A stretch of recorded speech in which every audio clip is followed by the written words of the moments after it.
পেহেলগামে হামলার জেরে সর্বাত্মক যুদ্ধের দ্বার প্রান্তে দুই চিরশত্রু ভারত ও পাকিস্তান। 2 সপ্তাহের তুমুল উত্তেজনা, কথার লড়াই আর কড়া পদক্ষেপের পর পাল্টাপাল্টি ক্ষেপণাস্ত্র হামলা চালিয়েছে এই দুই দেশ। এতে প্রাণ গেছে 15 ভারতীয় ও 26 পাকিস্তানি বেসামরিক নাগরিকের। আহত আরো অন্তত 46 জন।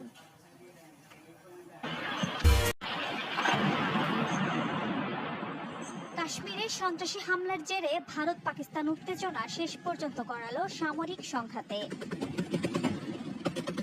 বুধবার মধ্যরাতে পাকিস্তান ও পাকিস্তান নিয়ন্ত্রিত কাশ্মীরে ক্ষেপণাস্ত্র হামলা চালায় ভারত। ঘটে হতাহতের ঘটনা। একটি দুটি নয়, 9টি আলাদা স্থানে চালানো হয়েছে হামলা।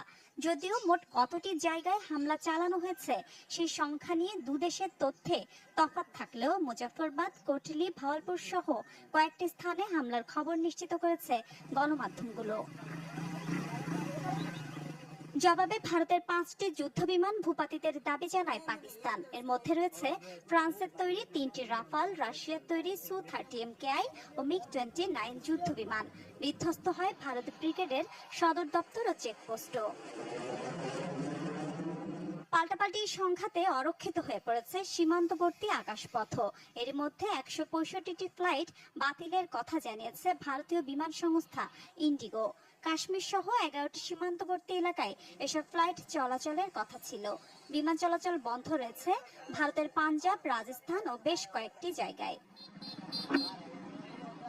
এদিকে ভারতের হামলাকে যুদ্ধের শামিল দাবি করে সমুচিত জবাব দিতে সশস্ত্র বাহিনীকে অনুমোদন দিয়েছে পাকিস্তানের জাতীয় নিরাপত্তা কমিটি। প্রধানমন্ত্রী শেহবাজ শরীফের নেতৃত্বে জরুরি বৈঠকে বলা হয়, জাতিসংঘের 51 নং অনুচ্ছেদ অনুযায়ী আত্মরক্ষার অধিকার রাখে পাকিস্তান। যুক্তরাষ্ট্রের রাটগার্স বিশ্ববিদ্যালয়ের এক গবেষণায় পাক ভারত যুদ্ধের ভবিষ্যদ্বাণী করা হয়েছিল 5 বছর আগেই। বিবিসিতে প্রকাশিত এই প্রতিবেদনে বলা হয়েছিল, দুই দেশের যুদ্ধ হলে তাৎক্ষণিকভাবে প্রাণ যাবে প্রায় 12.5 কোটি মানুষের। শুধু তাই নয়, পারমাণবিক বিস্ফোরণের কারণে সৃষ্ট ধোঁয়ায় বিশ্বজুড়ে তৈরি হবে পরিবেশ বিপর্যয়।